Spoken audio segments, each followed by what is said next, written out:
ndabashimiye cyane abampaye subscribe, abatanze share na like, ndetse n'ababashije gukurikirana ijambo ry'Imana mukagira byinshi mwunguka kubw'uru rugendo dukomeje. Reka dusenga Imana hanyuma dukomeje twumva ijambo ry'Imana. Imana isumba byose, Imana ikomeye, Imana yaremye ijuru n'isi, turagushimiye turaguhimbaje, tugushimiye ibyatubayeho byose tukuragije n'ibiri imbere. Turagushimiye ko ari wowe ukomeza kurinda ubugingo n'umubiri n'umwuka bikanirwa nawe nibijyeho umugayo. Izina ryawe ntabwo icyubahiro. Nyemerera uyu mwanya tugiye kumva ijambo ryawe n'ibyahumetswe nawe, kandi bigira umumaro kuba byitwayemo neza n'abaryumva bagakurikiza iby'ijambo. Nyemerera imitima igiye kumva rino jambo rigira umumaro. Umwuka wera rero namanuka ganza, Imana Data n'Umwana n'Umwuka wera bibane natwe muri uyu mwanya tugiye kumva ijambo ryawe, ni mu izina rya Yesu mbisabye nizeye, amen. Reka dusome ijambo ry'Imana riri muri Matayo ibice 25. Umutwe w'amagambo uranditse ngo umugani w'abakobwa 10. Icyo gihe ubwami bwo mu ijuru buzagereranywa n'abakobwa 10 bajyanye amatabaza yabo bajya gusanganira umukwe. Ariko muri abo 10 5 bari abapfu, abandi 5 bari abanyabwenge. Abapfu bajyanye amatabaza yabo ntibajyana n'amavuta, ariko abanyabwenge bo bajyana amatabaza mu mperezo zabo hamwe n'amatabaza yabo. Umukwe atinze bose barahunikira barasinzira.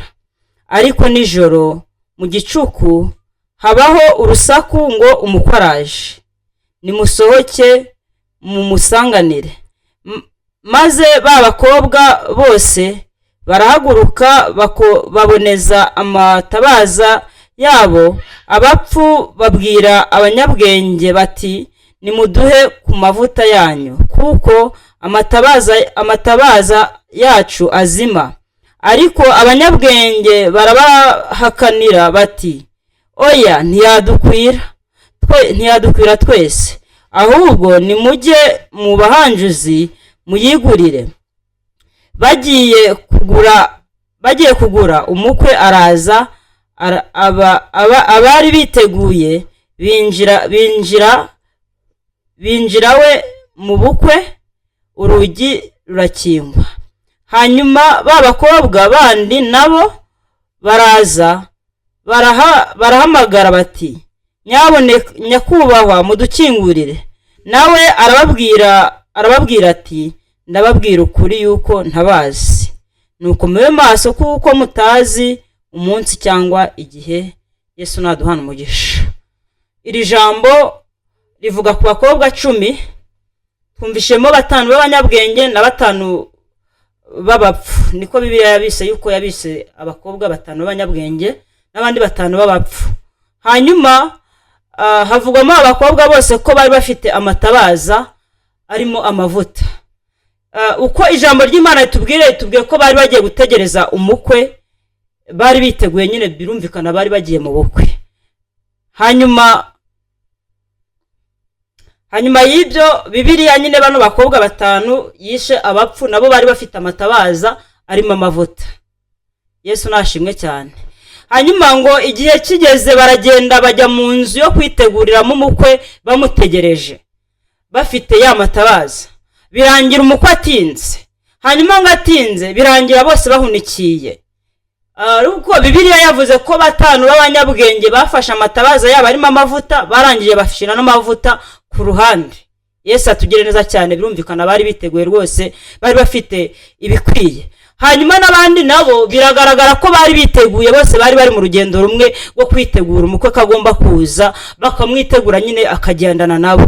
Hanyuma ngo umukwe atinze, birumvikana byageze igihe biriwe bwo biteguye, birangira bigeze nijoro umukwe ataraza. Ngo birangira bose bahunikiye barasinzira. Ariko bahunikiye basinziriye, amatabaza yabo bose ari kwaka bategereje iki? Umukwe. Yesu natugire neza cyane. Hanyuma ngo bigeze igihe bumva urusaku rwinshi cyane ngo umukwe araje. Birangira bose bakangutse. hanyuma bakangutse ngo abanyabwenge baboneza amatabaza yabo. Hanyuma babandi nabo ntago bagize ubwenge bwo kugira ko bamenye ko batwaye amatabaza arimo amavuta ariko ariyo yonyine bafite, nta yandi mavuta bafite. Birangira ngo babwiye inshuti zabo ati nawe mutubabarire muduhe ku matabaza yacu ku mavuta yanyu yuko amatabaza yacu azima. Ariko barababwira ati ntago yadukwira. Birangira rero ngo basohotse bagiye hanze kugira ute gushaka amatabaza yabo, gushaka amavuta ngo mubahanjuze. Hanyuma birangira umukwe yinjiye, abari biteguye binjirana n'iki n'umukwe nk'uko Bibiliya yabitubwiye.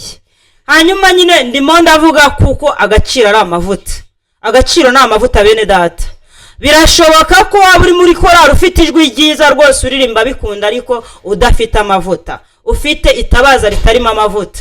Yesu atugire neza cyane. Birashoboka ko waba uri umuririmbyi, birashoboka ko waba uri umubwiriza butumwa bwiza, ubwiriza rwose ukumva birimo, ariko ufite fotokopi y'umwuka wera, ariko umva ijambo ry'Imana uko ryatubwiye. Ugomba kugira itabaza ariko ririmo niki n'amavuta, hanyuma ufite n'amavuta ku ruhande.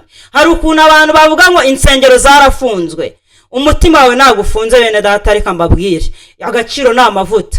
Umutima wawe niyo mavuta ya mbere ufite. Ibyo ukora umutima wawe urabikubwira. Imana itugire neza cyane kandi twambika imbaraga.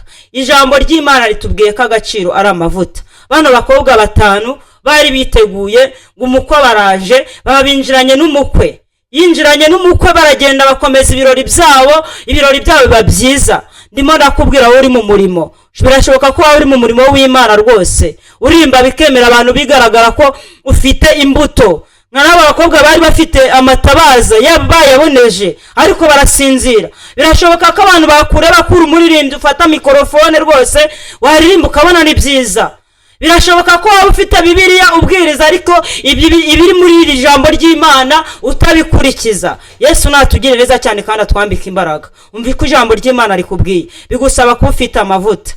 Imana itugire neza cyane kandi twambika imbaraga. Bano bakobwa batanu bari bafite amavuta yabo ku ruhande, ngo byarangiye baboneje amatabaza yabo, basuka mu merezo zabo, amatabaza yabo araka, ibintu bigenda neza. Ariko abakobwa batanu b'abapfu bari bashiriwe, nta kintu bari bafite. Yesu natugire neza cyane. Imana itwambika imbaraga. Reka tureke gushirirwa. Ukabura umuririmbyi warashiriwe, usigaranye mikrofone n'ijwi gusa, ariko nta kintu ufite mu mutima. Ukabura umunyamasengesho, wasengera umuntu ugahanura bigakunda, ugahanura bakakumva, bagukurikirana, ariko warashiriwe. Imana ikugire neza. Imana ikwambika imbaraga uri kumva n'ino jambo ry'Imana. Imana itwambika imbaraga kandi Imana iturengere. Reka gushirirwa.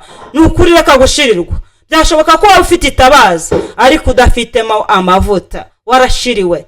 Utashiraho ngo itabaza ryawe ryake. Rero tube maso kuko tutazi umunsi n'igihe Uwiteka azaza gutwara itorero. Urupfu rwagutungura. Nayo ni imperuka yawe. Byaba bibaje rero warasenze ukaririmba, hanyuma bikarangira usigaye umukwe akaza agasanga nta mavuta ufite. Imana itwambika imbaraga. Uwiteka turengere. Nukuri abantu muri kwitwaza ngo insengero zirafunzwe. Oya ntago zifunzwe. Umutima wawe ntago ufunze. Ijambo ry'Imana rirafunguye. Na bugingo n'ubu abakurikiza iby'ijambo ry'Imana rivuga. Imana itwambika imbaraga iturinde gushirirwa. Ntago bazashirirwa. Gushirirwa ni bibi. Umuntu washiriwe amererwa nabi. Umuntu washiriwe ntago bameze neza. Umuntu washiriwe aragenda agahanura bigakunda, ariko ibyahanuye nibigire ute nibisohore. Waririmba abantu bagafashwa, ariko iyo washiriwe rwose hari bidashoboka. Umuntu utarashiriwe arabimenya. Imana itugire neza. Nandi kubwira ngo irinde gushirirwa. Agaciro na amavuta. Amavuta agira umumaro ukomeye cyane. Iyo urugi rwajeho ingese cyangwa se ingufuri ifite ingese ugashiramo amavuta, ako kanya ibintu biremera. Ikintu cyose ucijeho amavuta kiba kimeze neza cyane, kigira umumaro. Urugi rurafunguka, ingufuri irafunguka, mbese hari ibintu bikunda kubera amavuta. Agaciro ni amavuta. Je kukubwira ngo irinde gushirirwa n'ukuri. Umuntu washiriwe ameze nabi, umuntu washiriwe arashirirwa nyine, nta kintu abasigaranye, nta kintu abafite cyo kubwira abantu. we kwitwaza ko insengero zifunzwe, we kwitwaza ko ibintu bimeze ukundi kuntu, we kwitwaza ko ngo abantu baraguye kubera ko insengero zifunzwe. Oya, umutima wawe nagufunze, umutima wawe urawufite. Nirwo rusengero rwa mbere, yuko ijambo ry'Imana riravuga neza ngo turi insengero z'umwuka, turi insengero Imana igenderamo. Yuko ijambo ry'Imana rivuga ngo nzagendera muri mwe, nure muri mwe, rikavuga ngo nzababera Imana namwe mu mbere ubwoko. Imana itugire neza cyane. Nandi kukubwira ngo irinde gushirirwa. Umuntu washiriwe n'ukuri bameze nabi, Imana twambika imbaraga kandi turengere. Nandi kukubwira ngo irinde gushirirwa. Agaciro na amavuta bayasutse kuri Dawidi, ako kanya umwuka w'Imana ukajya umuzaho, atangira gushwanyaguza intare n'idubu, ibintu birakunda. Imana imugabiza igihugu. Dawidi ari umuntu ukomeye kubera amavuta, yari afite amavuta. Rero nandi kukubwira ko agaciro ari amavuta. Aba bakobwa 5 b'abanyabwenge ngo binjiranye n'umukwe, ariko ngo babandi 5 bagarutse bavuye gushaka amavuta, ngo birangira umukwe wabwiye ngo mumve imbere ntago nigeze mbamenya, kubera ko yari yinjiye atabasanze mu birori nkuko bari babyiteguye. Kandi ni kukubwira ko bose binjiye biteguye umukwe nkuko byari bikwiye. Waririmba witeguye umukwe wibwira ko urimo neza, ariko nta mavuta ufite. Irinde gushirirwa. Nandi kukubwira ngo irinde gushirirwa. Agaciro na amavuta. Yesu atugire neza cyane. Reka dusenga Imana, ariko wirinde gushirirwa. Agaciro na amavuta. Imana itugire neza. Uri data wa twese mwiza, uri Imana ikomeye. Ijambo ryawe ni inkota icyaye, rirahiga kandi rikavumbura. Ijambo ryawe ni ibyo kurya bidafunguye, ni umutsima utera imbaraga. Nyemera rino jambo tumaje kumva, turi kuvuga ko abantu bashiriwe batagomba gushirwa ngo bashirirwe burundu, ahubwo bagomba gushirwa ku rufatiro, bakamenya icyo bakwiye gukora kugira ngo bagire amavuta adashira. Imana itugire neza. Nandi kuvuga ngo abari hafi n'abari kure barumva rino jambo ryawe, kugira ngo ryubake imitima. Abashiriwe bajye ku rufatiro, bagaruke ku gicaniro, yuko mu mutima wabo urabibabwira, barabyumva. Mu izina rya Yesu turagushimiye kuri data wa twese mwiza. Nyemera rino jambo rigere kure, rigere hafi na kure, n'ukuri rigere imbuto nyinshi, kuko turi mu minsi iruhije, minsi abantu bakwiye kukumva, minsi abantu bakwiye kumva ijambo ry'Imana, kugira ngo badashirirwa, bagakomeza mu rugendo rugana mu ijuru. Mu izina ryawe Yesu turagushimiye kuri data wa twese mwiza. Rero komeza bana natwe kandi twambika imbaraga, neza bikomeze kubana n'abantu bawe. Mu izina rya Yesu mbisabye nizeye, amen. Dufite amashiwe, dufite ubuhamya, Imana yakoze ibikomeye kuri twe. Kurikira uyu murongo kandi n'Imana, dusangira ubutumwa.